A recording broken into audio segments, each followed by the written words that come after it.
कि कोर्ट के आदेश को मानने से इनकार कर दिया। कोर्ट के आदेश की अवमानना करने से पश्चिम बंगाल की मुख्यमंत्री मना करती है कि मैं ऐसे किसी भी आदेश को नहीं मानूंगी। आज हम पूछना चाहते हैं ममता बनर्जी से कि वो बताएं कि ये देश उनकी तानाशाही से चलेगा कि बाबा साहब के संविधान से चलेगा। हम पूछना चाहते हैं ममता बनर्जी से कि वो बताएं कि वो किसके इशारे पर लोकतांत्रिक व्यवस्था को शर्मसार कर रही है। हम पूछना चाहते हैं ममता बनर्जी को कि उनको किसकी शय मिली है जिसके आधार पर वो कोर्ट की अवहेलना कर रही है, अवमानना कर रही है। आज पूरे देश के सामने ममता बनर्जी के कृत्य का चरित्र उजागर हो गया। दलित, आदिवासी, ओबीसी भाई बहनों के आरक्षण का भक्षण करना चाहती है कांग्रेस, टीएमसी और इंडी गठबंधन। कांग्रेस और इंडी गठबंधन के नेता ओबीसी आरक्षण छीनकर मुस्लिमों को देकर पिछड़े वर्ग के अधिकारों पर डाका डालने का काम कर रहे हैं। मुझे आज आप सबको यह बताते हुए आश्चर्य हो रहा है कि ममता बनर्जी की सरकार पश्चिम बंगाल में मां, माटी और मानुष के नारे के साथ आई थी, लेकिन आज मुसलमान, मदरसा और माफिया के नारे में बदल गई है। ममता बनर्जी आरक्षण विरोधी बात करके संविधान का अपमान ही नहीं कर रही, बल्कि सामाजिक न्याय को भी तार तार करने का काम कर रही है।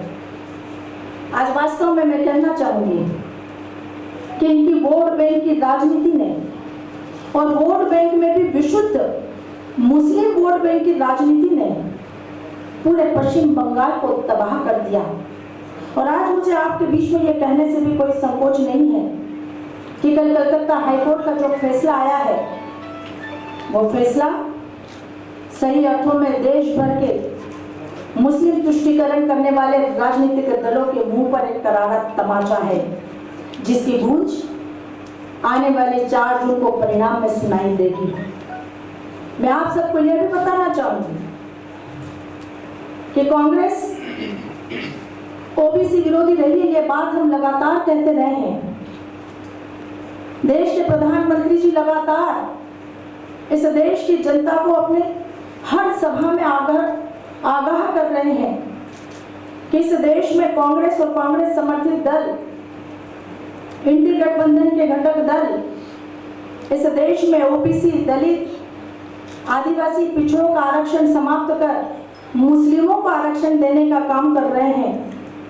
और किस प्रकार से पिछले दरवाजे से, चाहे वो कर्नाटक हो, तेलंगाना हो, और अब पश्चिम बंगाल में हमने देखा कि जो बीज कांग्रेस ने बोया था उसकी शाखाएं अब राज्यों में फैलती चली जा रही है।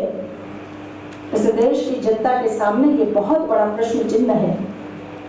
मैं देश की जनता को याद दिलाना चाहूंगी, ये एक समय था जब 1909 में, देश की जनता को याद रखना चाहिए कि 1909 में जब देश आजाद भी नहीं हुआ था, तब मुसलमानों को पृथक निर्वाचक मंडल का अधिकार दिया गया था, जिसके कारण देश के विभाजन का दंश हमने झेला है।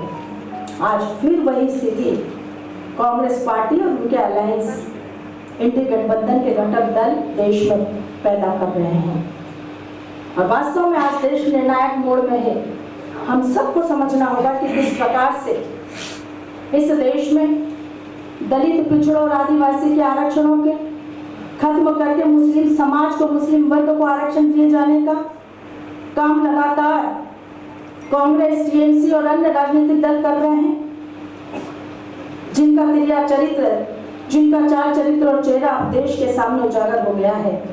हमने तो हमेशा से कहा कि कांग्रेस पार्टी ने इस देश में पिछड़ा वर्गों के विरोधी होने का प्रमाण 1951 में ही दे दिया था, जब कालेलकर आयोग की सिफारिशों को लागू करने के बजाय तत्कालीन प्रधानमंत्री जवाहरलाल नेहरू ने उसे ठंडे बस्ते में डाल दिया था। 1953 में कालेलकर आयोग की सिफारिशों को लागू करना चाहिए था, लेकिन उन सिफारिशों को लागू नहीं किया।